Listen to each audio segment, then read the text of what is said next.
తెలంగాణ ప్రభుత్వం ఎంతో ప్రతిష్టాత్మక విద్యాశాఖ ఆధ్వర్యంలో తెలంగాణ వ్యాప్తంగా సమ్మర్ క్యాంపులను ప్రారంభించారు. ఈసారి తెలంగాణలో పలు ఉన్నత పాఠశాలలో 6 నుంచి 9 తరగతుల విద్యార్థులకు 15 నుంచి 20 రోజుల పాటు సమ్మర్ క్యాంపులు నిర్వహించనున్నారు. అందులో భాగంగా మంచిర్యాల జిల్లా లక్షెట్టిపేట పట్టణంలోని బాలుర ఉన్నత పాఠశాల, బాలికల ఉన్నత పాఠశాలలో సమ్మర్ క్యాంపులను నిర్వహిస్తున్నారు.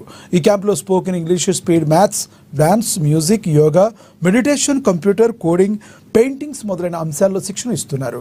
కొత్త నైపుణ్యాలు నేర్చుకోవడం పట్ల పిల్లలకు ఆనందంగా ఉంటుందని హెచ్ఎం అన్నారు. పిల్లల వ్యక్తిత్వ వికాసానికి దోహదపడుతుందని తెలిపారు.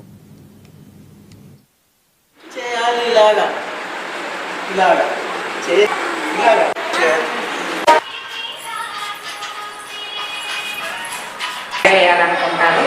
అలాగే బడికి ఇష్టంగా రావాలి అంటే, ఇంట్రెస్ట్గా రావాలి అంటే విద్యార్థుల్ని మనం స్కూల్ ఆకట్టుకునే విధంగా ఉండాలి.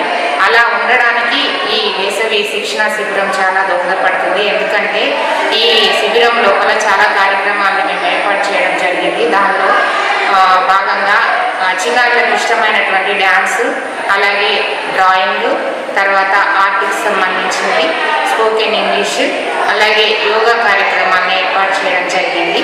విద్యార్థుల్లో ఉండేటటువంటి అనేక నైపుణ్యాలు ఒక్కొక్కరికి ఒక్కొక్క విధంగా ఉంటాయి కాబట్టి విద్యార్థికి అనుగుణంగా వాళ్ళకి ఇష్టమైనటువంటి నైపుణ్యంలో శిక్షణనిచ్చి వాళ్ళ యొక్క విజ్ఞానాన్ని పెంపొందించి మానసిక ఉల్లాసాన్ని పెంపొందించడానికి ఈ శిక్షణ శిబిరాలను ఏర్పాటు చేయడం జరిగింది.